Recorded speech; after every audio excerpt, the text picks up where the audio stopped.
الحمد لله نحمده ونستعينه ونستغفره ونؤمن به ونتوكل عليه ونعوذ بالله من شرور أنفسنا ومن سيئات أعمالنا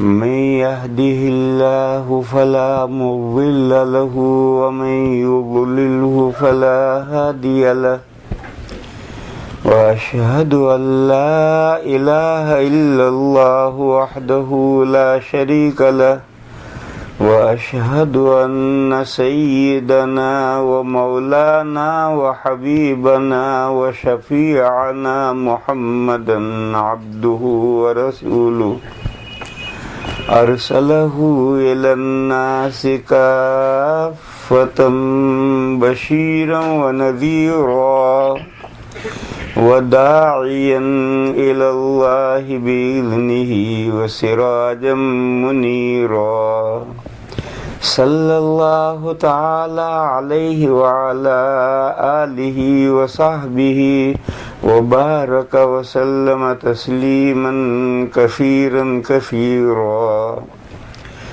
وبعد فأعوذ بالله من الشيطان الرجيم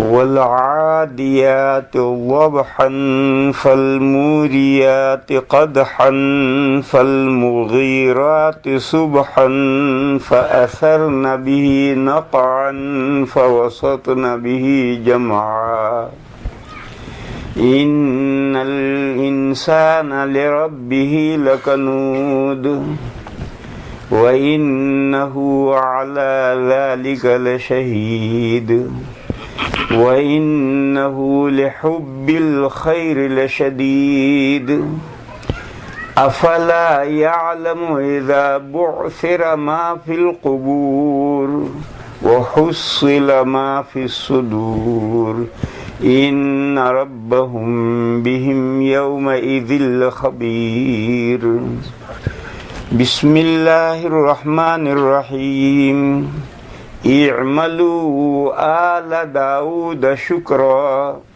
وقليل من عبادي الشكور بسم الله الرحمن الرحيم لئن شكرتم لأزيدنكم ولئن كفرتم إن عذابي لشديد صدق اللہ مولانا العظیم.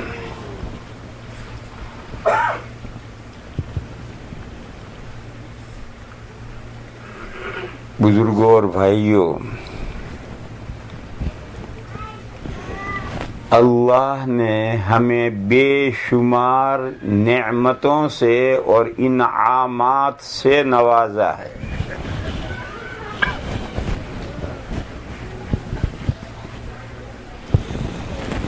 سب سے پہلی نعمت اللہ نے ہمیں وجود بخشا، نتھنگ سے تھنگ بنایا. هل أتى على الإنسان حين من الدهر لم يكن شيئا مذكورا. انسان پہلا انسان دادا ہمارے، اللہ پاک فرماتے ہیں کہ انسان جہاں سے شروع ہوئے اس سے پہلے ایک لمبا زمانہ گزر چکا ہے. اربوں خربوں کروڑوں سال کا زمانہ گزر گیا ہے کہ کائنات میں انسان کا کوئی تذکرہ نہیں تھا. هل أتى على الإنسان حين من الدهر لم يكن شيئا مذكورا. یہ آج کا نہیں، آدم علیہ السلام پیدا ہوئے اس سے پہلے کتنا لمبا زمانہ گزر چکا ہے، کوئی اندازہ نہیں کر سکتا.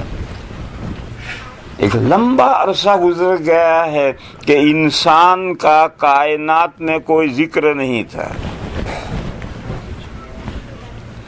پھر جب انسان کے پیدا کرنے کا وقت آیا تو اللہ نے فرشتوں کے سامنے یہ بات ڈکلیئر کی کہ میں ایک نئی مخلوق پیدا کرنے جا رہا ہوں۔ وَإِذْ قَالَ رَبُّكَ لِلْمَلَائِكَةِ إِنِّي جَاعِلٌ فِي الْأَرْضِ خَلِيفَةً، میں اپنا زمین میں اپنا ڈپیوٹی، اپنا قائم مقام، اپنا نائب پیدا کرنے جا رہا ہوں۔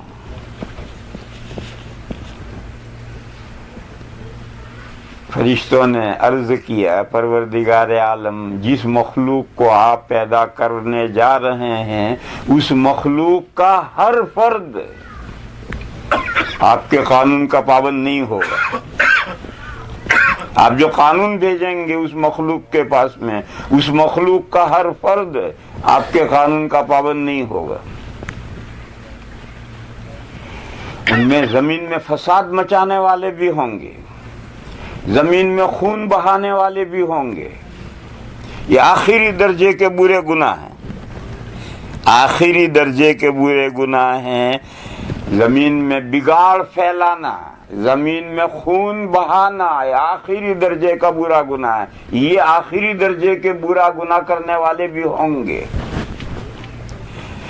اور فرشتوں نے عرض کیا کہ پروردگار عالم، ہم ایسی مخلوق ہیں کہ ہمارا ہر فرد 100% آپ کی تسبیح و تحمید میں لگے ہوئے ہیں۔ فرشتوں نے یہ کہا نحن نسبح بحمدک ونقدس لک۔ اللہ نے فرشتوں کو جواب دیا، میں جو بات جانتا ہوں وہ بات تم نہیں جانتے۔ بعض باتیں اللہ نے اپنے بندوں کو نہیں بتلائی، ان میں سے یہ حکمت بھی نہیں بتلائی، فرشتوں کو نہیں بتلائی۔ جیسے قیامت آنے والی ہے مگر کسی کو نہیں بتلایا کب آنے والی ہے۔ اس ہستی کو فرشتوں میں جس کا سب سے اونچا مقام ہے حضرت جبرائیل علیہ السلام، ان کو بھی نہیں بتلایا۔ جو سور لیے کھڑا ہے سور پھونکنے کے لیے، اسے بھی نہیں بتلایا۔ اور انسانوں میں سب سے زیادہ علم ہمارے آقا حضرت محمد مصطفیٰ صلی اللہ تعالی علیہ وسلم کو علم دیا گیا۔ ایک حدیث ہے، علمت علم الاولین والآخرین، مجھے اگلوں کا پچھلوں کا سب کا علم دیا گیا ہے۔ ان کو بھی نہیں بتلایا کہ قیامت کب آئے گی۔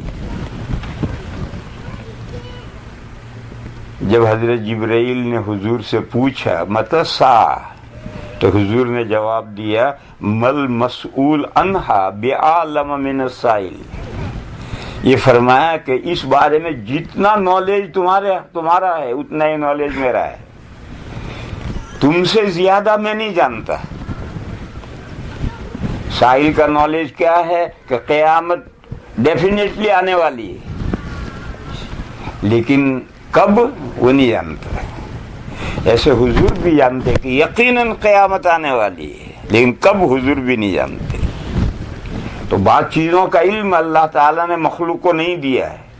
اسی طرح سے انسان کے پیدا کرنے کی حکمت اور مصلحت اللہ نے فرشتوں کے سامنے ڈکلیئر نہیں کی۔ یہ فرمایا انی عالم ما لا تعلمون، انسانوں کے پیدا کرنے میں کیا مصلحت میری حکمت ہے وہ میں جانتا ہوں، تم اسے نہیں جانتے، لہذا تمہارے اعتراض کا جواب نہیں دینا ہے۔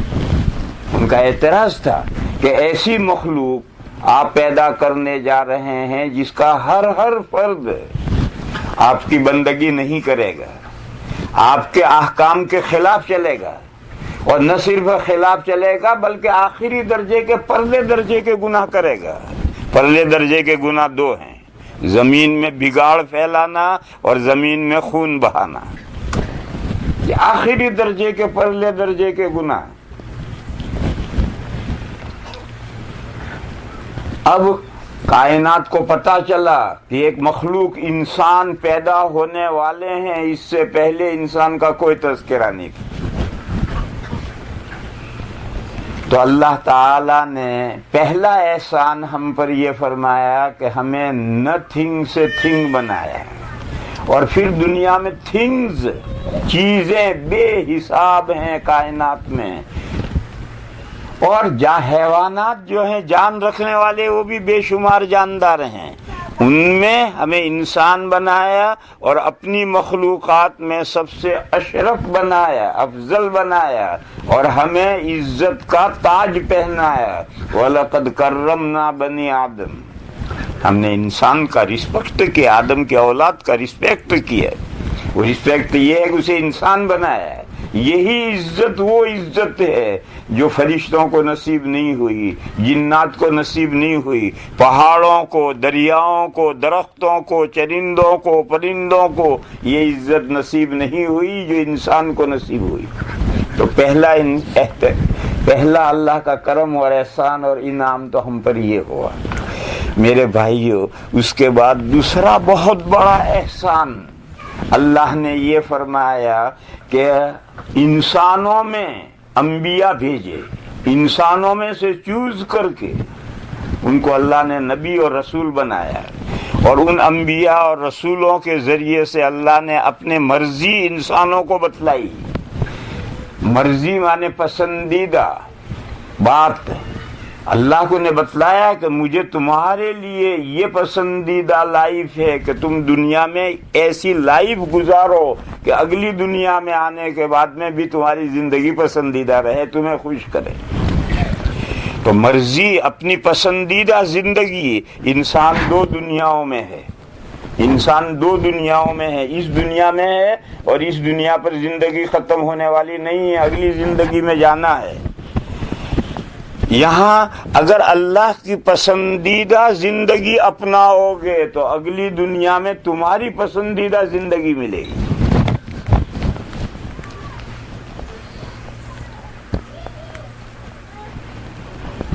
نبیوں نے آ کر ہمیں اللہ کی کتابیں پہنچائی، اللہ کی کتابیں سمجھائی، ایک پوری طریقے زندگی سمجھایا۔ یہ اللہ کا بہت بڑا انعام و احسان ہے، ورنہ انسان اپنے طور پر وہ زندگی نہیں اپنا سکتا جو اللہ کو پسند ہے، اور جب اللہ کی پسندیدہ زندگی نہیں اپنائے گا تو اگلی دنیا میں اپنی پسندیدہ زندگی کہاں سے ملے گی؟ قرآن میں ابھی قاری صاحب نے پڑھا تھا، فَأَمَّا مَنْ ثَقُلَتْ مَوَازِينُهُ فَهُوَ فِي عِيشَةٍ رَاضِيَةٍ۔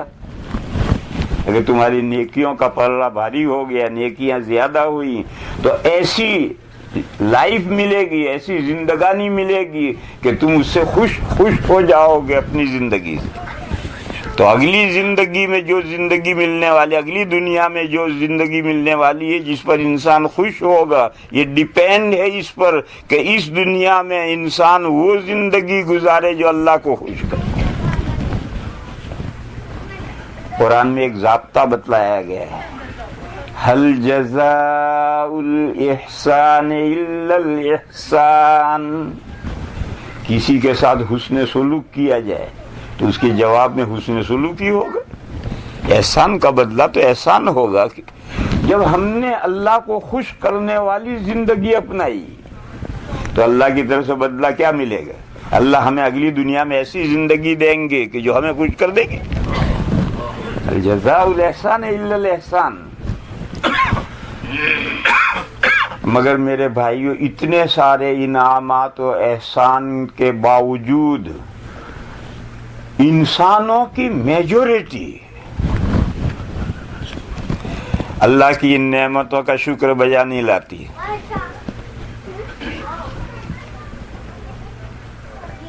اور حضور کی امت میں نہیں، پچھلی امتوں کا بھی یہی حال ہے۔ قرآن کریم میں یہ مضمون 2-3 جگہ پر آیا ہے۔ ایک تو اس صورت میں آیا ہے جو آج قاری صاحب نے مغرب کی پہلی رکعت میں صورت پڑھی تھی۔ اس صورت پاک میں اس صورت پاک میں جہاد میں، لڑائی میں استعمال ہونے والے گھوڑوں کی مثال دی ہے، گھوڑوں کی نہیں، گھوڑے کی مثال دی ہے۔ وہ گھوڑا جسے آدمی پالتا ہے اور میدان جنگ میں لڑنے کے لیے اس پر بیٹھ کر کے وار کرتا ہے، اس گھوڑے کی مثال دی ہے، اور مثال دے کر وہ مضمون سمجھایا۔ اب تو گھوڑوں کا زمانہ گزر گیا ہے، اب استعمال گھوڑے کم ہوتے ہیں۔ فرمایا کہ قسم ہے ان گھوڑوں کی جو دوڑنے والے ہیں، اتنا سرپٹ کہ ان کے پیٹ تھپ تھپ تھپ تھپ بجتے ہیں۔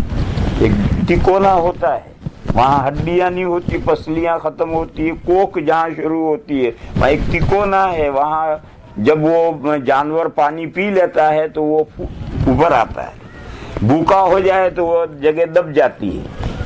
یہ سائن ہے مالک کے سمجھنے کے لیے کہ تیرا جانور بھوکا ہے، دیکھ پیٹ دب رہا ہے، گھاس ڈال۔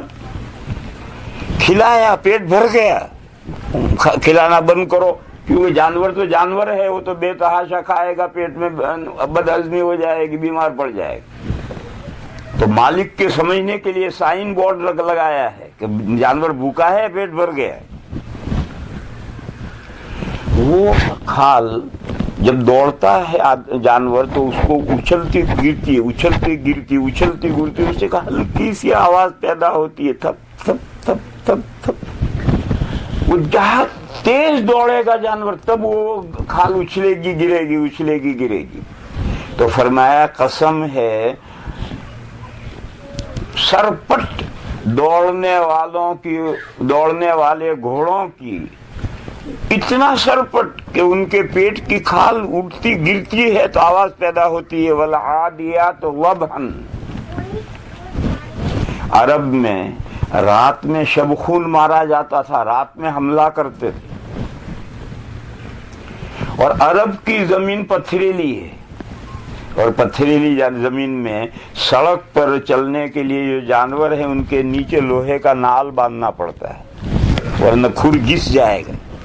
تو پہاڑی علاقوں میں جو پتھریلی زمینیں ہوتی ہیں وہاں چلنے والے جانوروں کے نیچے بھی لوہے کا نال باندھنا پڑتا ہے، تو گھوڑوں کے نیچے نال باندھا ہے، اور وہ گھوڑا جب اتنا سرپٹ دوڑا ہوا جا رہا ہے تو اس کے پیروں کو جو کنکر پر پیر مارتا ہے تو پیچھے آگ کے شرارے جڑتے ہیں، آگ جڑتی ہے۔ فرمایا پھر قسم ہے ان گھوڑوں کی جو آگ جاڑنے والے ہیں، ٹاپ مار کر، فالموریات قدحا، اتنا رات کے سناٹے میں، رات کے اندھیرے میں وہ گھوڑے دوڑ رہے ہیں، اور ایسا دوڑ رہے ہیں کہ ٹاپ مار کر آگے بڑھتے ہیں تو پیچھے شرارے اڑتے ہیں۔ یہ دوڑ کر کے دشمن پر حملہ کرنے کے لیے کب جا رہے ہیں؟ ایسے وقت میں جا رہے ہیں جب ساری کائنات میٹھی نیند سوئی ہوئی ہوتی ہے۔ رات کے پچھلے پہر میں شب خون مارا جاتا ہے، دشمن سویا پڑا غفلت میں حملہ کر دیں گے۔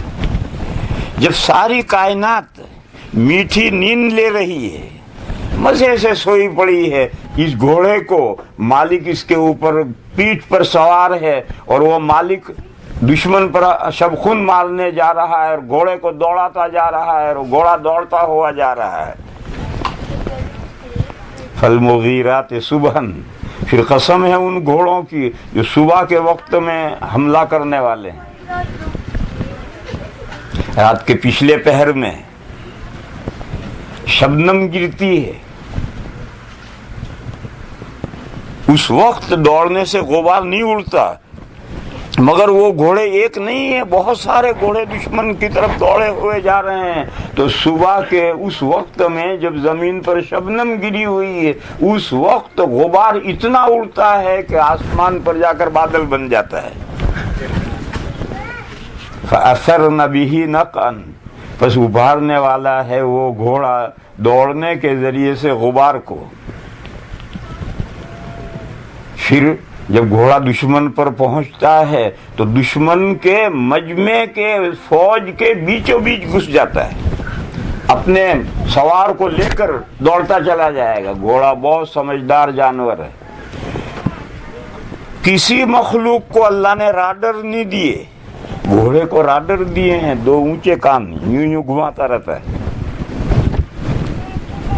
کہتے ہیں کہ 10 مائل پر اگر خطرہ ہے تو گھوڑا اکڑ کر کھڑا ہو جائے گا، نہیں بڑھے گا آگے۔ اس کو راڈر دیے ہیں اللہ تعالیٰ نے، بہت دور کی خبریں لیتا ہے وہ، کسی جانور کو راڈر نہیں دیے، صرف گھوڑے کو راڈر دیے ہیں، اور 10 مائل کا خطرہ محسوس بھانپ لیتا ہے۔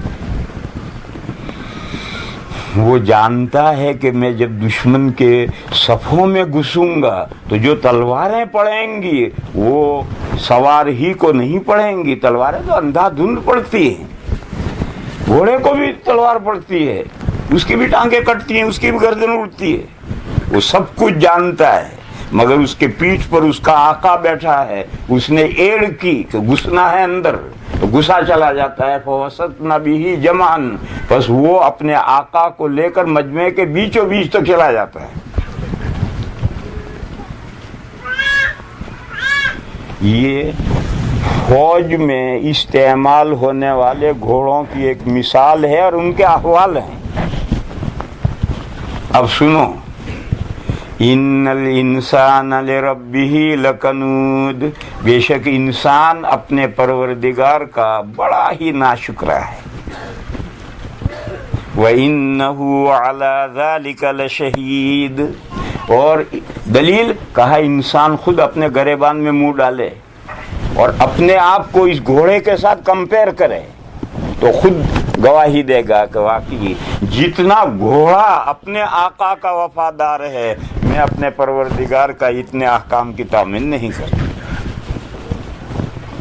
خود ہی گریبان میں منہ ڈالو، اپنے اور اپنے رب کے احوال کو گھوڑے اور اس کے باس کے احوال کے ساتھ کمپیئر کرو اور پھر فیصلہ کرو کہ یہ گھوڑا جتنا شکر گزار ہے، تم اتنے اپنے رب کے شکر گزار ہو؟ گھوڑے کے باس نے، گھوڑے کے مالک نے گھوڑے کو پیدا نہیں کیا، نتھنگ سے تھنگ نہیں بنایا۔ گھوڑے کے مالک نے کیا کیا ہے؟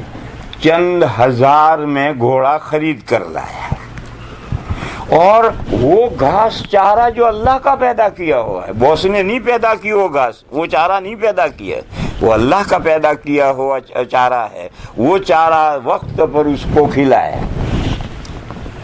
اور اس کی ٹہل کی۔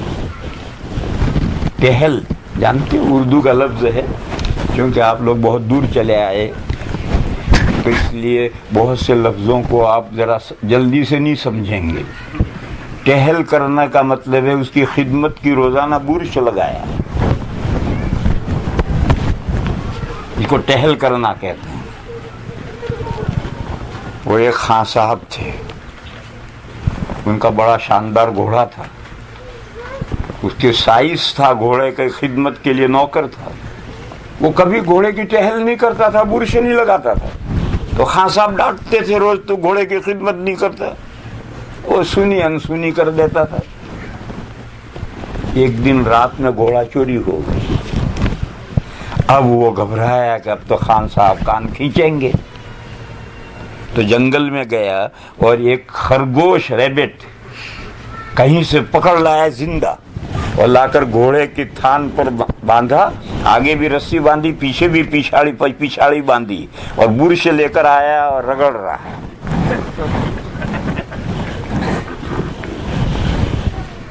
خان صاحب نکلے، کیا کر رہا ہے؟ اس نے کہا حضور آپ ہمیشہ ڈانٹتے تھے کہ گھوڑے کی ٹہل نہیں کر رہا، آج میں نے ایک برش لگانا شروع کیا ہے، اب اتنا رہ گیا ہے گھوڑا۔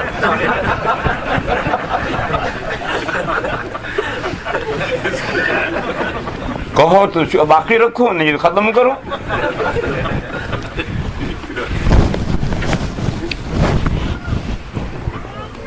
تو بیچارہ ٹہل کرتا ہے، چند ہزار میں خرید کر لایا، اللہ کا پیدا کیا ہوا گھاس چارہ اسے وقت پر دیا اور اس کی ٹہل کی، بھئی اتنا ہی تو کیا۔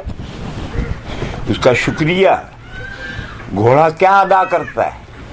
کہ جب باس رات کے پچھلے حصے میں اس گھوڑے پر کی پیٹھ پر سوار ہو کر دشمن پر حملہ کرتا ہے تو اس وقت میں اس گھوڑے کے احوال یہ ہیں، جب وہ دوڑتا ہے تو اتنا سڑپٹ دوڑتا ہے کہ اس کا پیٹ بچتا ہے، تاپ جب مارتا ہے پتھری زمین پر تو چونکہ نیچے نال بندھا ہوا ہے تو شرارے جڑتے ہیں، پیچھے آگ جڑتی ہے، اور جب ساری دنیا میٹھی نیند لے رہی ہے تب وہ دشمن پر حملہ کرتا ہے، اور اتنا گھوڑے دوڑتے ہیں کہ اس صبح کے سہانے وقت میں غبار اڑ کر کے بادل بن جاتا ہے، اور اپنے آقا کو لے کر اپنی فکر نہیں کرتا، اپنے آقا کا حکم ہے، دشمنوں کی صفوں کے بیچ میں گھس جاتا ہے۔ یہ گھوڑے کے احوال ہیں۔ اب تم اپنے احوال اور اپنے رب کے احوال سوچو اور کمپیئر کرو، موازنہ کرو، تو تم خود گواہی دو گے اس بات کی کہ ان الانسان لربہ لکنود، بے شک انسان اپنے پروردگار کا بڑا ہی ناشکرا بندہ ہے۔ گھوڑا جتنا شکر گزار ہے اتنا ہم شکر گزار نہیں۔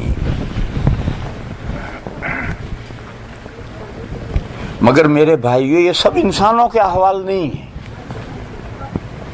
سب انسانوں کے احوال نہیں ہیں۔ اللہ کے ایسے بندے ہیں، مومنین میں اللہ کے ایسے بندے ہیں، ایک نہیں لاکھوں کروڑوں بندے ہیں کہ جو اپنی ہر چیز اللہ کے حکم پر قربان کرنے کے لیے تیار ہے۔ جان مانگو جان حاضر ہے، دین کے کام کے لیے مال مانگو مال حاضر ہے، دین کے کام کے لیے راحت اور آرام کی قربانی چاہو راحت اور آرام کی قربانی لینے کے لیے تیار ہیں۔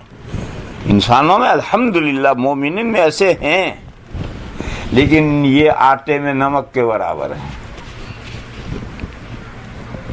حضرت داؤد علیہ السلام کے تعلق سے قرآن کریم میں یہ آیت پاک آئی ہے، اللہ نے داؤد علیہ السلام کے پاس وحی بھیجی، اعملوا آل داؤد شکرن، کرو عمل کرو اے داؤد کی فیملی۔ عربی زبان میں کبھی آل کا لفظ زائد بھی ہوتا ہے، تو پھر ڈائریکٹ حکم حضرت داؤد علیہ السلام کو ہے، اور اگر آل کا لفظ زائد نہیں ہے تو حضرت داؤد کی پوری فیملی کو حکم ہے، عمل کرو اے داؤد کی فیملی۔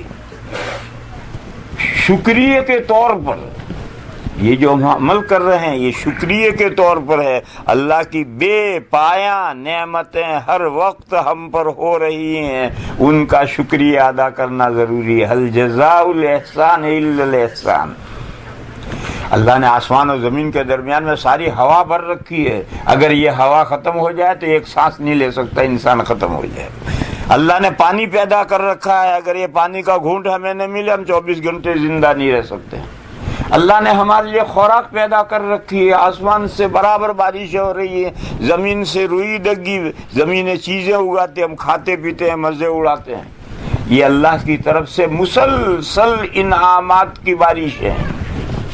یہ بارشیں اگر انعامات اللہ کی طرف رک جائیں تو ہم لمحے بھر میں پل بھر میں ختم ہو جائیں۔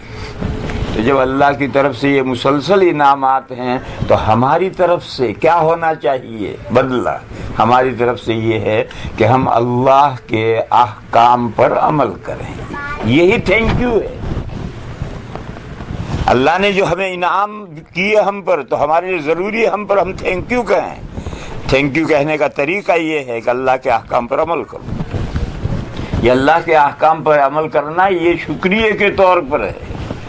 تو فرمایا اعملوا آل داؤد شکرن، یہ شکرن مفعول لہو ہے، اعملوا کا، اے خاندان داؤد، اے داؤد کی فیملی عمل کرو تاکہ تم اللہ کی نعمتوں کا شکر بجا لاؤ، شکر بجا لانے کے طور پر کرو۔ پھر فرمایا وَقَلِيلٌ مِّنْ عِبَادِيَ الشَّكُورُ، اور میرے بندوں میں شکر گزار بندے تھوڑے ہیں۔ ان کا پرسنٹیج بہت کم ہے. کیا پرسنٹیج ہے؟ ایک حدیث شریف میں ہے، ترمذی شریف میں حدیث ہے، قیامت کے دن اللہ پاک جل شانہ و عم نوالہ ہمارے جد امجد آدم علیہ الصلوۃ والسلام کو حکم دیں گے، ابعث بعث النار، آپ اپنی اولاد میں سے جہنم کی کھیپ الگ کرو. جہنم میں کتنے جانے ہیں، جنت میں کتنے جانے ہیں، چھانٹو، ڈیوائیڈ کرو. جنت میں جانے والوں کو ایک طرف کرو، جہنم میں جانے والے کو ایک طرف کرو. ابعث بعث النار. تو آدم علیہ السلام پوچھیں گے، اے پروردگار کیا پرسنٹیج ہے؟ تو اللہ تعالیٰ کے یہاں جواب آئے گا کہ 1000 میں سے 999 جہنم کے لیے الگ کرو اور 1 جنت کے لیے الگ کرو. یہ پرسنٹیج ہے. 1000 میں سے 999 جہنم میں بھیجو، اپنی اولاد میں سے 999 کو جہنم کے لیے الگ کرو اور 1 کو جنت کے لیے الگ کرو. جب یہ اللہ کا جواب آئے گا، حضور نے فرمایا یہ وہ دن ہے کہ جس دن بچے بوڑھے ہو جائیں گے. اہل محشر پر اتنا بڑا صدمہ ہوگا کہ بچے بوڑھے ہو جائیں گے. یعنی جیسا صدمہ اتنا بڑا ہوگا. کیوں؟ ہمارا نمبر 1000 میں سے جب 1 تو کس کا نمبر لگے گا؟ تو یہ حدیث شریف ہے، ترمذی شریف میں حدیث ہے کہ پرسنٹیج یہ ہے. اب سوچو، اللہ فرماتے ہیں وَقَلِيلٌ مِّنْ عِبَادِيَ الشَّكُورُ، میرے بندوں میں سے شکر گزار بندے تھوڑے ہیں.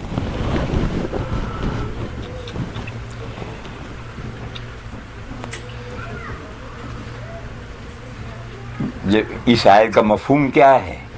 مفہوم یہ ہے کہ ہر آدمی اپنی آخری کوشش کرے اللہ کے شکر گزار بندوں میں شامل ہونے کی. ترمذی شریف میں ایک حدیث ہے، نبی پاک صلی اللہ تعالی علیہ وسلم نے فرمایا کہ 4 فی امتی لن یدعہن، 4 باتیں میری امت میں ہمیشہ رہیں گی، لوگ اسے نہیں چھوڑیں گے. 4 باتیں من امر الجاہلیہ، ہندوانہ باتیں. ہندوانہ 4 باتیں ایسی ہیں کہ میری امت میں ہمیشہ رہیں گے، لوگ نہیں چھوڑیں گے اسے. وہ 4 باتیں کیا ہیں؟ مرنے والے کے پیچھے ماتم کرنا، رونا دھونا، آہو بکا کرنا. یہ اس امت میں یہ خرابی ہمیشہ رہے گی، لوگ اس کو چھوڑیں گے نہیں. دیکھو میرے بھائیوں، میری بہنوں، ایک مسئلہ سمجھو. کسی کے مرنے پر رونا سنت ہے. کسی کے مرنے پر رونا سنت ہے. نبی پاک صلی اللہ تعالی علیہ وسلم کے صاحبزادے حضرت ابراہیم رضی اللہ عنہ نے جب حضور کی گود میں جان اللہ کے سپرد کی، ان کی موت ہوئی تو حضور کی دونوں آنکھوں سے آنسو جھڑ رہے، ٹپک رہے. تو کسی کی موت پر رونا یہ سنت ہے. لیکن رونا نام کس چیز کا ہے؟ رونا نام ہے دل کا صدمہ، آنکھوں کے راستے سے آنسو بن کر نکل جائے، دل ہلکا پڑ جائے. رونا اس کا نام ہے.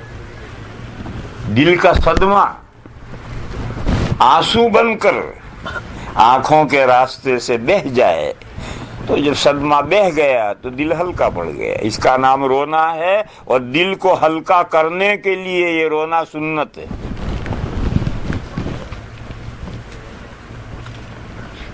لیکن رونے کے ساتھ چلانا، آواز سے رونا، یہ ممنوع ہے، ناپسندیدہ ہے. رو، آنسو بہاؤ، لیکن چلاؤ، آواز سے رونا، یہ شریعت میں ممنوع ہے. ایک حدیث میں فرمایا، اسی حدیث میں صحابہ نے پوچھا یا رسول اللہ صاحبزادے کے وفات پر آپ آنسو نکل رہے ہیں، آپ تو رونے پر منع کرتے ہیں آنسو. تو حضور نے فرمایا میں نے اس آنسو بہانے سے، بکا سے رونے سے منع نہیں کیا، بلکہ نہیتکم عن صوتین احمقین فاجرین، میں نے تمہیں دو آوازوں سے روکا ہے، اور وہ دونوں آوازیں بے وقوفانہ ہیں، گناہ میں مبتلا کرنے والی ہیں. وہ دو آوازیں کیا ہیں؟ رنتن کا رنت شیطان، شیطان جیسے آہو بکا کرتا ہے اس طرح سے کسی کے مرے پیچھے آہو بکا. اور صوت المزامیر، میوزک کی آواز، میوزک کی آواز، مزامیر کی آواز، یہ احمق آواز ہے، بے وقوفی والی آواز ہے اور گناہ میں مبتلا کرنے والی آواز ہے. فرمایا میں نے ان دو آوازوں سے روکا ہے، آنسو بہنا صرف اور اس طرح سے رونا، اس سے میں نے منع نہیں کیے. تو فرمایا ایک تو میری امت میں نیاحت نیاحت و نوحہ کرنا، ماتم کرنا، اس کو میری امت کبھی چھوڑے گی نہیں. دوسری چیز الطعن فی الاحساب، خاندان، انسانوں میں اللہ نے خاندان بنائے ہیں اور ہر خاندان کی کوئی خوبی ہوتی ہے، مگر یہ خاندانوں کی خوبیاں ایک دوسرے کو بھاتی نہیں. ہر ایک دوسرے کے خاندان کی خوبیوں میں کیڑے نکالتا ہے. یہ سلسلہ بھی امت میں سے کبھی نہیں ختم ہوگا. طعن فی الاحساب، خاندانی خوبیوں پر اعتراض کرنے کا سلسلہ بھی ہمیشہ رہے گا. حالانکہ اللہ نے خاندان بنائے ہیں، خاندانوں میں خوبیاں بھی رکھی ہیں، دوسرے خاندان کی خوبیوں کا اعتراف کرو. مگر نہیں، انسان اس کے لیے تیار نہیں ہے، اسے کچھ نہ کچھ کیڑا نکالے گا اس میں. طعن بالاحساب. اور تیسری چیز مطرنا بنوع کذا، فلاں نچھتر لگا اس لیے بارش ہوئی.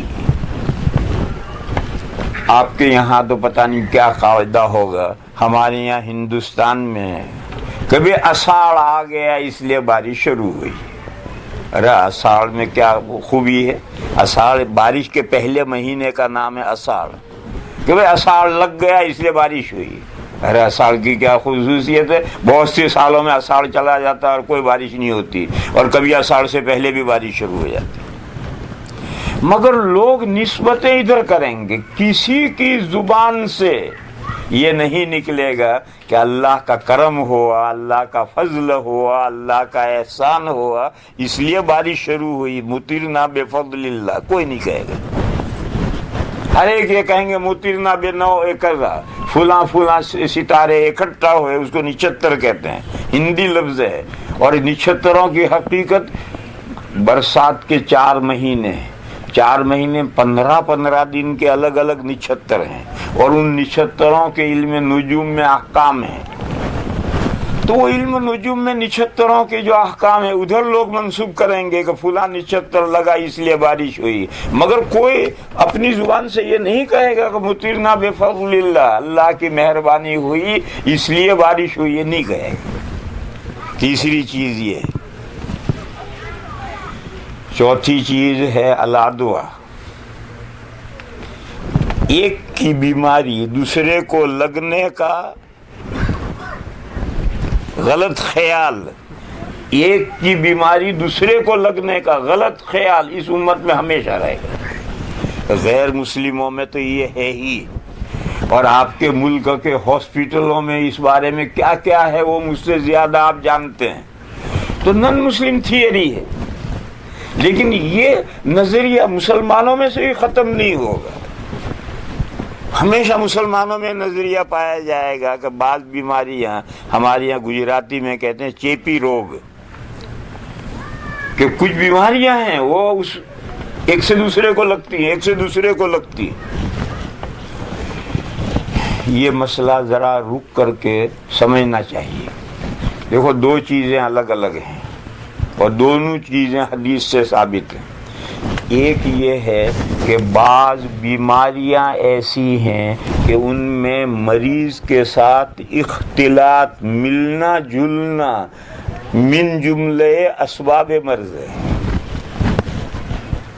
بس ایسی جگہ پر ایسے اسباب سے بچنا اس شریعت کی تعلیم ہے کہ ان بیماروں کے ساتھ اختلاط مت رکھو. حدیث شریف میں ہے فر من المجذوم فرارک من الاسد. کوڑھی کے پاس سے، کوڑ ایک بیماری ہے، کیا کہتے ہیں؟ لیپٹوسپس، پتہ نہیں کیا لفظ ہے، بولا بھی نہیں جاتا مجھ سے. تو کہا یہ بیماری جس کو کوڑ کی بیماری ہے، اس سے ایسا بھاگو جیسے شیر کے پاس سے دم دبا کر بھاگتے ہو. دم وہ دباتا ہے، بھاگتے تم. دیکھو اس حدیث سے معلوم ہوا کہ بعض بیماریاں ایسی ہیں کہ ان میں مریض کے ساتھ اختلاط، ملنا جلنا من جملے اسباب مرض ہے، مرض کا سبب بن سکتا ہے. بس اس سے بھاگو، یعنی اس مرض کے سبب سے بچو. دوسری چیز کیا ہے؟ دوسری چیز یہ ہے کہ کوئی بیماری خود بخود دوسرے کو لگ جائے، اسلام اس کا قائل نہیں. کوئی بیماری خود بخود دوسرے کو لگ جائے، اسلام اس کا قائل نہیں. اسلام تو سپر پاورفل مسبب الاسباب اللہ کو مانتا ہے. اللہ کا حکم ہوگا تو بیماری لگے گی، اللہ کا حکم نہیں تو نہیں لگے گی. کہ کوئی بیماری خود بخود دوسرے کو لگ جائے گی تو کافرانہ عقیدہ ہے.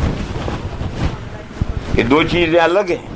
حدیث میں فرمایا لا عدویٰ، کوئی بیماری دوسرے کو نہیں لگتی. لوگ کیا دلیل پیش کریں گے؟ میرے اونٹ چنگے تھے، چنگے تندرست تھے، 100 اونٹ تھے میرے چنگے، جنگل میں چر رہے تھے. یہ خارشتی اونٹ آیا، خارش جو کھجالتے ہیں، یہ خارشتی اونٹ آیا اور میرے اونٹوں کے ساتھ دن بھر چرتا رہا تو میرے اونٹوں کو خارش لگ گئی. ایک کو خارش ہوئی، دوسرے کو ہوئی، تیسرے کو، چوتھے کو، 100 کے 100 کو خارش لگ گئی. اب تم کہتے ہو کہ بیماری ایک کی بیماری دوسرے کو نہیں لگتی، اور میرا تو تجربہ یہ ہے کہ میرے ریوڑ میں 100 اونٹ ہوتے ہیں، کسی کو خارش نہیں ہے. یہ خارشتی اونٹ میرے ریوڑ میں آتا ہے، دن بھر چرتا ہے تو سب کو آہستہ آہستہ خارش لگ جاتی ہے. تو میں اپنا تجربہ مانوں یا تمہاری بات مانوں؟ حضور نے فرمایا اس سے پوچھو کہ وہ جو خارشتی اونٹ تمہارے اونٹوں میں آئے، اس کو خارش کہاں سے لگی؟ تمہیں کہنا ہوگا کہ فلاں جگہ سے لگی. وہاں پوچھو اس کو کہاں سے لگی، تو کہے گا فلاں سے لگی. پوچھو اس کو کہاں سے لگی. آخر شیطان کی آنت کا کوئی اینڈ آئے گا نہیں آئے گا؟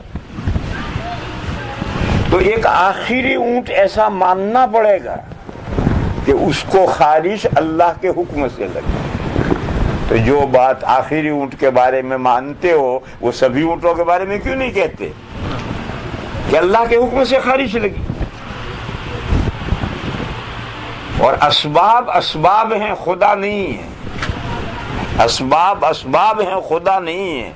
خدا ان کے اوپر ہے. اسباب اس وقت کام کرتے ہیں جب خدا کا حکم ہو. دیکھو حضرت ابراہیم علیہ السلام کا واقعہ کہ آگ میں ڈالا تھا، آگ ان کے لیے ایئر کنڈیشن بن گئی تھی. وہ واقعہ کوئی انوکھا واقعہ نہیں ہے. روز کائنات میں دسیوں واقعے پیش آتے ہیں. ایک بلڈنگ میں آگ لگتی ہے، فائر بریگیڈ آتا ہے، پانی برساتا، اندر گھستا ہے، سب جل کے مر گئے، ایک بچہ بچ گیا. بھئی آگ تو جلانے کا سبب ہے، اس بچے کو کیوں نہیں جلایا؟ اللہ کا حکم ہوگا تو جلائے گا، اللہ کے حکم کے بغیر تھوڑی جلائے گا. ایکسیڈنٹ ہوتے ہیں بڑے خطرناک، دونوں طرف کی گاڑیاں چورا چورا ہو جاتی ہیں، سب مر جاتے ہیں. ہمارے یہاں ابھی برسات کا زمانہ ابھی چل رہا ہے. میرے پالنپور میں کھیرالو ایک جگہ، وہاں ایکسیڈنٹ ہوا ٹرک کا اور کار کا. تو کار کا چورا چورا ہو گیا، کوئی انسان اندر لاش بھی صحیح سلامت نہیں بچی. پولیس آئی تو قریب میں نالا تھا، اس نالے میں بڑی بڑی گھاس تھی، وہاں سے بچے کے رونے کی آواز آ رہی. اب پولیس گھبرائی کہ بھوت ہوگا، تو پہلے تو ڈرے سمجھے، لیکن پھر بچہ رویا، تو پھر پولیس نے ہمت کی اور آہستہ آہستہ کئی مل کر وہاں گئے تھے. ایک بچہ گھاس پر بالکل کمفرٹیبل لیٹا ہوا ہے، کہیں چوٹ بھی نہیں آئی. اب عقل حیران کہ اس کار میں سے کیسے وہ بچہ اچھلا اور کیسے نالے میں گھاس پر جا کر گرا اور کہیں کوئی ذرا بھی چوٹ نہیں. تو ایکسیڈنٹ تو ختم ہوتا آدمی، لیکن اللہ کا حکم ہوگا تب ختم ہوگا. اور ایسے واقعے روز پیش آتے ہیں. بس میرے بھائیوں سمجھنا چاہیے کہ اسباب اسباب ہیں، اسباب پر تکیہ مت کرو، بھروسہ مت کرو، بھروسہ اللہ پر کرو. مسبب الاسباب وہ ہیں. دو آدمی ایک جاب کرتے ہیں، دو آدمی ایک طرح کی شاپ کرتے ہیں، ایک تیر جاتا ہے ایک ڈوب جاتا ہے. کام دونوں ایک ہی کر رہے ہیں، کاروبار دونوں ایک ہی کر رہے ہیں، اور ہمارا تجربہ ہے کہ ایک ڈوب جاتا ہے ایک تیر جاتا ہے. کیوں؟ یہ جاب اور شوق یہ اسباب ہیں، یہ خدا نہیں ہے، یہ رزاق نہیں ہے. ہمارا جاب اور ہماری شوق رزاق نہیں ہے، رزاق ان کے اوپر ہے. وہ رزق پہنچائے گا تو ہم تیریں گے، اور رزق ان کا فیصلہ نہیں ہوگا تو محنت کرنے کے باوجود، کام کرنے کے باوجود آدمی کنگال ہو جاتا ہے. ہمیشہ یاد رکھنا ہے کہ اسباب اسباب ہیں، خدا نہیں ہے، خدا ان کے اوپر ہے. اور اسباب کو اختیار کرنا یہ شریعت کی تعلیم ہے. میں ایک مثال دوں اپنی ہی. آج سے 50 سال پہلے کی بات کہہ رہا ہوں. میرے گھر میں، میری فیملی میں بھائی بہنوں میں سے ایک کو چیچک نکلی. میں تو پڑھتا تھا، مدرسے میں تھا، میں گھر نہیں تھا. تو چیچک نکلی. چیچک بھی چیپی روگوں میں سے شمار کر جاتے ہیں، ایک دوسرے کو لگے. تو ایک کو چیچک نکلی تو اب سب اس سے دور دور رہنے لگے. مجھ سے منجلی میری بہن تھی، وہ ساتھ خدمت کرتی تھی، وہ اس کا بچا ہوا کھانا بھی کھاتی تھی. چند دنوں کے بعد دوسرا پکڑا گیا، اس کو چیچک نکلی. تیسرا. گھر میں کوئی نہیں بچا بھائی بہنوں میں سے، سب کو چیچک ایک کے بعد دیگرے نکلی. اور وہی بہن جو سب کا بچا ہوا کھاتی تھی اسی کو نہیں نکلی. تو آدمی کے اندر ایک ڈیفینس کی پاور ہے. وہ اگر پاور اندر ہے تو باہر سے آنے والے جراثیم کو دور بھگائے گا. اگر ڈیفینس پاور نہیں ہے تو باہر سے جراثیم آئیں گے، وہ اثر انداز ہوں گے. اب ڈیفینس پاور ہے نہیں ہے تو اللہ کا رکھا ہوا نظام ہے. اللہ ہی بہتر جانتے ہیں، ہر کوئی تھوڑی جانتا ہے. تو میں ایک عرض کر رہا تھا کہ دو مسئلوں کو الگ کرو. ایک یہ ہے کہ موسم چینج ہو رہا ہے، آپ کے یہاں کی دنیا ہی الگ ہے. اپنی ملکوں میں آؤ، جب موسم چینج ہوتا تو مائیں بچوں سے کہتی ہیں باہر مت پڑو، اندر پڑو، بیمار پڑ جاؤ گے، نزلہ زکام ہو جائے گا. یہ سبب ہے مرض کا، اور ان اسباب کو اختیار کرنے کی شریعت کی تعلیم ہے. لیکن جو بھی بچہ باہر پڑے گا وہ ضرور اس کو نزلہ ہو جائے گا، ایسا تو ضروری نہیں. اگر ڈیفینس پاور ہے تو کچھ بھی نہیں ہوگا، اور ڈیفینس پاور نہیں تو نزلہ ہو جائے گا. اب کس میں ڈیفینس پاور ہے کس میں نہیں ہو تو اللہ بہتر جانتے ہیں، کون جانتا ہے. اس لیے میرے بھائیوں، ایسی بیماریوں میں مریض سے احتیاط کرنا یہ شریعت کی تعلیم ہے. لیکن یہ سمجھنا کہ ایسے مریضوں کے ساتھ اختلاط ہو جائے ضرور بیماری لگ جائے گی، تو کیا ان کے اوپر، بیماریوں کے اوپر خدا نہیں ہے؟ اور خدا کا کوئی قانون نہیں ہے جو بیماری ضرور لگ جائے گی؟ کیا بیماری خدا ہے جو ضرور لگ جائے گی؟ بس اسلامی عقیدہ اور کافرانہ عقیدہ میں اتنا ہی فرق ہے کہ بعض بیماریاں ایسی ہیں کہ ضرور لگ جائیں گی. اسلام ضرور لگ جائے گا نہیں مانتا. اسلام کہتا ہے کہ اللہ کا حکم ہوگا اور ڈیفینس پاور نہیں ہوگا تو وہ بیماری لگے گی. اور ہماری شریعت نے ہمیں حکم دیا ہے کہ ایسی بیماریوں میں ہم مریض سے دور رہیں، مریض سے اختلاط نہ کریں، مگر اپنے عقیدے کو خراب نہ کریں. عقیدہ رہنا چاہیے کہ قادر مطلق اللہ ہے، انہی کے حکم سے سب کچھ ہوتا ہے، اور ان کا فیصلہ ہوگا تو بیماری بڑھے گی، نہیں فیصلہ ہوگا تو نہیں بڑھے گی۔ تو حضور نے فرمایا چوتھی چیز ادوا ہے، ایک کی بیماری کا دوسرے کو لگنا۔ یہ 4 باتیں میری امت میں ہمیشہ رہیں گی، لوگ ہرگز ان کو نہیں چھوڑیں گے۔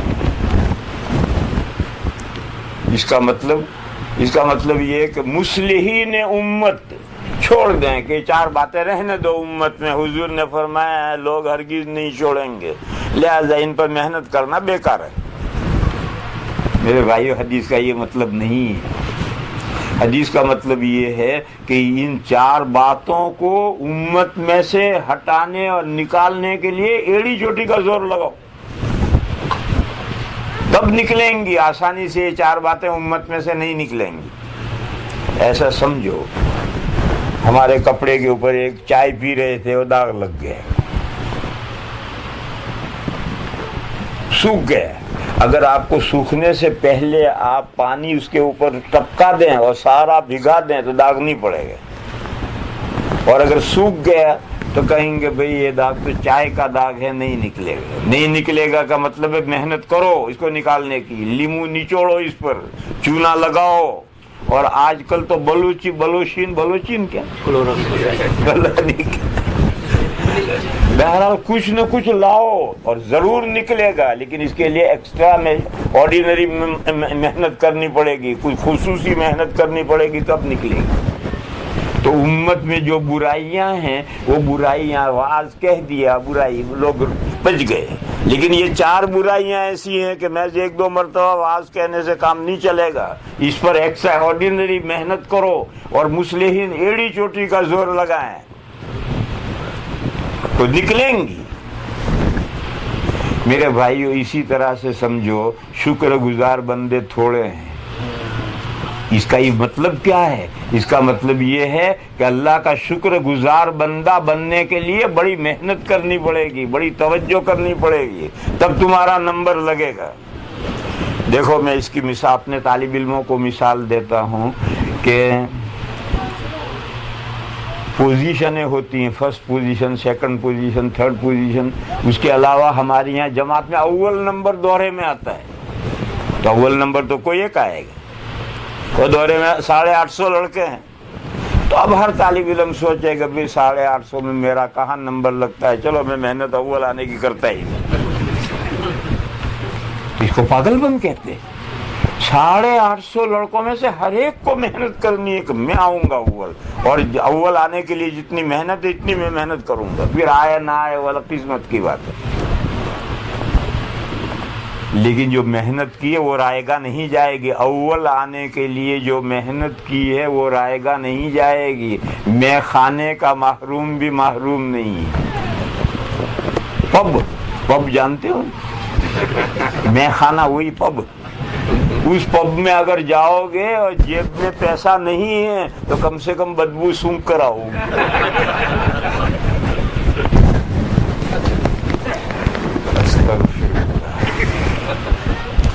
وہ جو اول آنے کے لیے اس نے محنت کی ہے، اس محنت کا پھل ملے گا اسے۔ اول نہیں آ سکا، کوئی ایک ہی تو اول آئے گا، لیکن اس نے جو محنت کی وہ محنت رائے گا نہیں جائے گی۔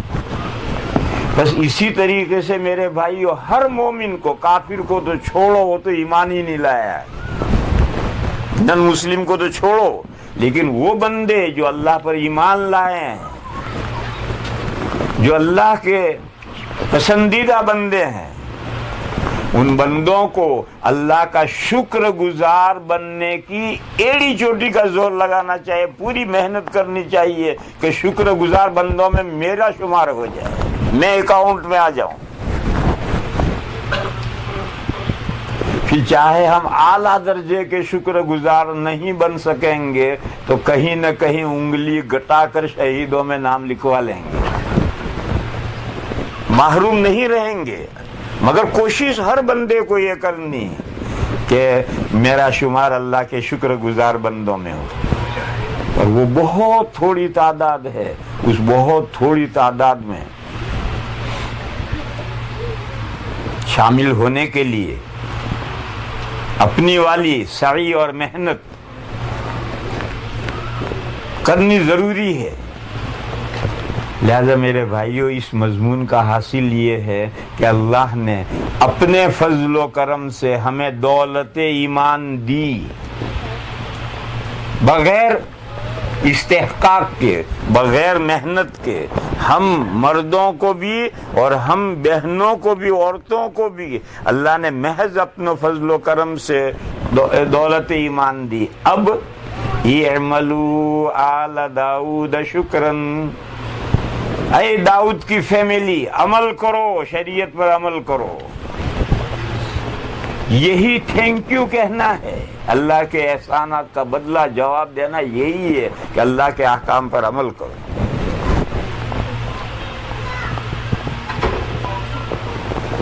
ایک حدیث شریف ہے کہ انسان کے جسم میں 360 جوڑ ہیں۔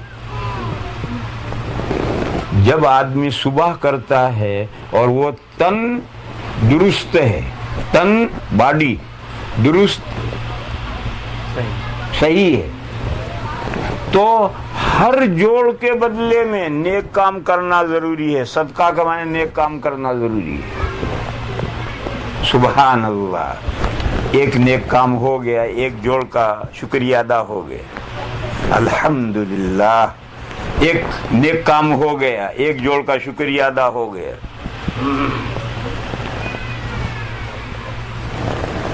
ارشادک الرجل فی ارض الضلال،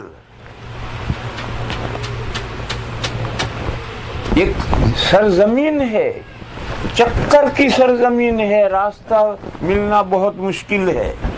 کسی آدمی نے گاڑی روکی اور اس سے کہا بھائی مجھے فلاں جگہ جانا، راستہ بتاؤ، ضرورت ہو تو گاڑی لو، آگے بڑھاؤ کہ میرا فالو کرو، منزل پہ پہنچا کراؤ۔ یہ بھی ایک نیک کام ہے، اور آپ نے جو 360 جوڑوں میں سے ایک جوڑ کا شکریہ ادا کیا۔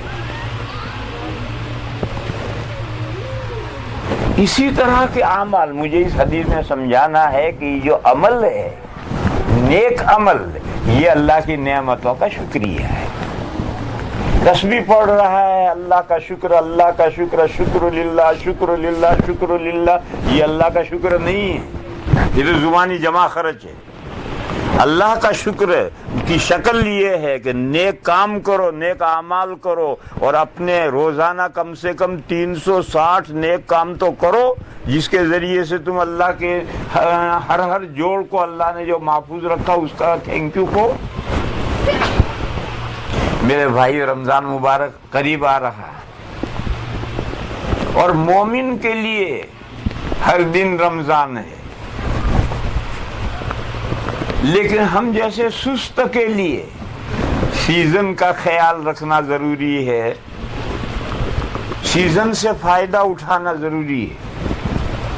تو ماہ مبارک بھی آ رہا ہے میرے بھائیوں، اس ماہ مبارک کے لیے کمر کسو اور اعمال صالحہ کے لیے تیاری کر لو۔ مگر اعمال جو ہیں، اعمال صالحہ دو ہیں، پازیٹیو اور نیگیٹو۔ ہم پازیٹیو کو تو عمل صالح سمجھتے ہیں، نیگیٹو کا طرف کوئی توجہ نہیں کرتے۔ یعنی اسلام میں ایک تو کرنے کے کام ہے اور ایک بچنے کے کام ہے۔ یہ جو بچنے کے کام ہے یہ بھی نیک کام ہے، کرنے کے کام ہے یہ بھی نیک کام ہے۔ نماز پڑھنا، تلاوت کرنا، تسبیح پڑھنا جیسے نیک کام ہے، اسی طریقے سے جھوٹ بولنے سے بچنا، گالی گلوچ کرنے سے بچنا، ظلم و ستم کرنے سے بچنا، کسی بھی جانور پر، انسان ہی پر نہیں، کسی بھی جانور پر ظلم و ستم کرنے سے بچنا، یہ سب نیک کام ہے۔ اور اسی لیے اسلام میں جہاں فرائض ہیں وہاں کبائر بھی ہیں۔ فرائض یعنی کمپلسری کام ہیں جو تمہیں کرنے ہیں، یہ فرض عبادتیں ہیں۔ 4 فرائض کمپلسری ہیں، نماز 5، روزے، زکوٰۃ اور حج۔ اسی طریقے پر کچھ بڑے گناہ ہیں کہ اگر ان گناہوں کا ارتکاب کیا جائے تو وہ الموبقات آدمی کا ستیہ ناش کر کے رکھ دیں گے۔ ان گناہوں میں سے ایک گناہ ہے اللہ کے ساتھ کسی کو شریک ٹھہرانا، پارٹنر بنانا۔ یہ ایسا گناہ ہے کہ اسلام سے باہر، آؤٹ۔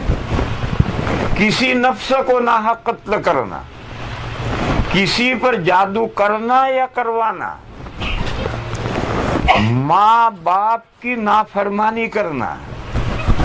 دیکھو آج آپ حضرات جس دنیا میں رہ رہے ہیں، اس دنیا میں ماں باپ کی کوئی پوزیشن ہی نہیں رہی ہے، کوئی حیثیت ہی نہیں رہی ہے۔ اولاد الزام تو ماں باپ پر رکھے گی، احسان نہیں مانے گی۔ اولاد الزام تو ماں باپ پر رکھے گی، احسان نہیں مانے گی۔ ٹورنٹو میں ایک ایسے رات میں عشاء کی تراویح کے بعد مجلس ختم ہونے کے بعد میں ہم گاڑی میں بیٹھ کر جا رہے تھے تو بیچ میں راستے میں ایک دکان آتی تھی، اس میں ایک ڈرنک، وہ ایک شربت بنا کر دکان والا بیچتا تھا، بڑا مزیدار۔ تو ہمارے گاڑی والے نے اس وقت گاڑی کھڑی کی اور اس کو آرڈر دیا کہ 3 گلاس دے دے۔ تو وہ عورت تھی، اس نے وہ 3 گلاس بنا کر کے کھڑکی سے ہاتھ نکالا اور ڈرائیور نے کھڑکی سے ہاتھ نکالا۔ اب دونوں پہنچ نہیں رہے، دور تھی گاڑی، دور کھڑی ہے، اب وہ دے رہی ہے اور وہ لے رہا ہے اور ہاتھ ایک دوسرے تک پہنچ نہیں رہا۔ تو بندہ، میں بس بیٹھا ہوا تھا، میرے ساتھ ڈرائیور تھا، اس نے اس سے کہا تیرے ہاتھ چھوٹے کیوں ہیں؟ تو فوراً اس لڑکی نے کہا یہ میرے ماں باپ کا قصور ہے۔ مجھے حیرت ہو گئی، گوری لڑکی تھی، مسلمان نہیں تھی، گوری لڑکی تھی، ایک دم اس نے جواب دیا کہ میرے ماں باپ کا قصور ہے کہ میرے ہاتھ چھوٹے کیوں۔ تو میرے بھائیو، اولاد بلیم تو رکھے گی، ماں باپ الزام تو رکھے گی، لیکن ان کا کوئی احسان مانے ایسا نہیں ہے۔ مگر میرے بھائیو، ہم کہیں چلے جائیں، ہمارا ریلیجن، ہمارا مذہب ہمیں ایک لائف اور ایک زندگی سکھاتا ہے۔ اگر ہم اپنے مذہب کو دستور کے مطابق ہم زندگی نہیں گزارتے ہیں تو توف ہے ہماری لائف پر۔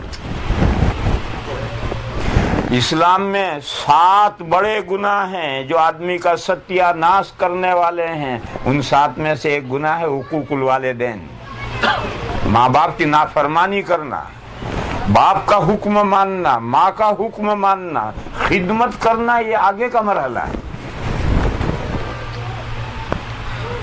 اور باپ کا حکم ریجیکٹ کر دینا، ماں کا حکم ٹھکرا دینا اور ماں باپ کا حکم نہ ماننا، ان کی نافرمانی کرنا، یہ اسلام میں ان 7 بڑے گناہوں میں سے ہیں جس کی بخشش کی کوئی امید نہیں باندھنی چاہیے۔ اس گناہ کی سزا اسے ضرور ملے گی اور جب سزا سے نمٹے گا تب جنت میں جائے گا، اس سے پہلے نہیں جائے گا۔ میرے بھائیوں، میں عرض کر رہا تھا کہ نیک کام ہم کیا سمجھتے ہیں؟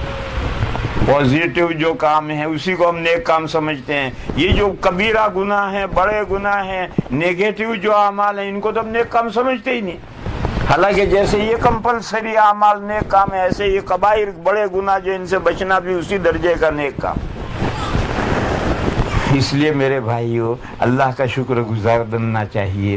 اللہ نے ہمیں مومن بنایا، جب ہمیں مومن بنایا تو ایک نن مسلم اور ہم مسلم، ان کی لائف میں اگر کوئی فرق نہیں ہے تو پھر کیا فائدہ ہوا؟ ہمارے مومن ہونے سے کیا فائدہ؟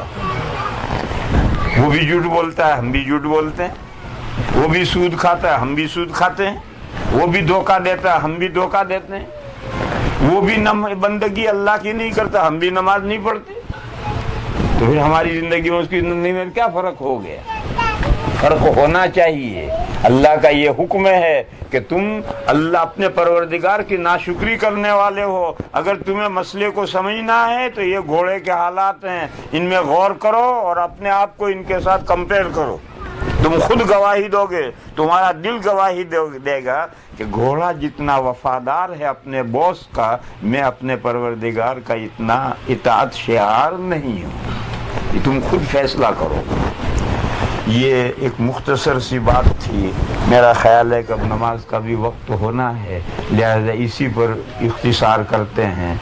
اللہ تعالی ہم کو یہ مضمون سمجھنے کی اور اپنی لائف میں لینے اور کرو. یہ سمجھداروں کا، عقل مندوں کا ملک ہے.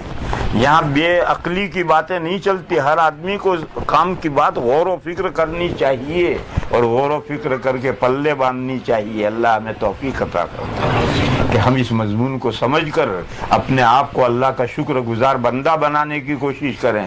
اور شکر گزار بندہ صرف زبانی جمع خرچ سے نہیں ہوتا. Thank you thank you thank you thank you thank you thank you کچھ نہیں ہوتا ہے.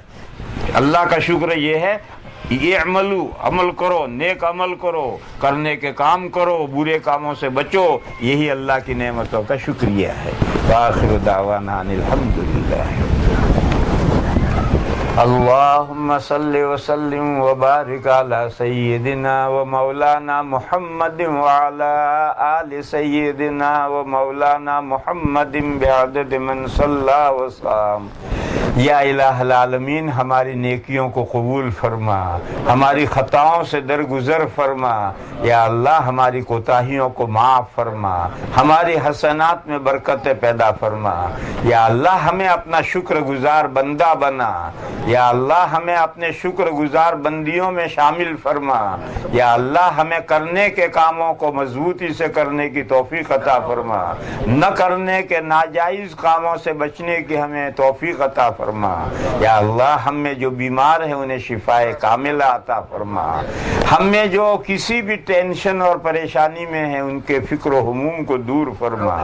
اے میرے مولا ہماری مغفرت فرما، ہمارے ماں باپ کی مغفرت فرما اور تمام مسلمان مردوں کی اور مسلمان عورتوں کی مغفرت فرما. سبحان ربک رب العزت عما یصفون وسلام علی المرسلین والحمد للہ رب العالمین. چلو بھائی قاری صاحب ایک اذان اور دے دو.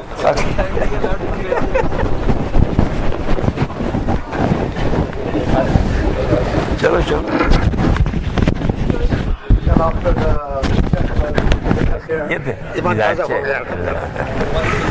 We need volunteers inshallah who is ready to do khidmah in the back side, so please raise your hands inshallah. ارے بھائی ہم نے ساری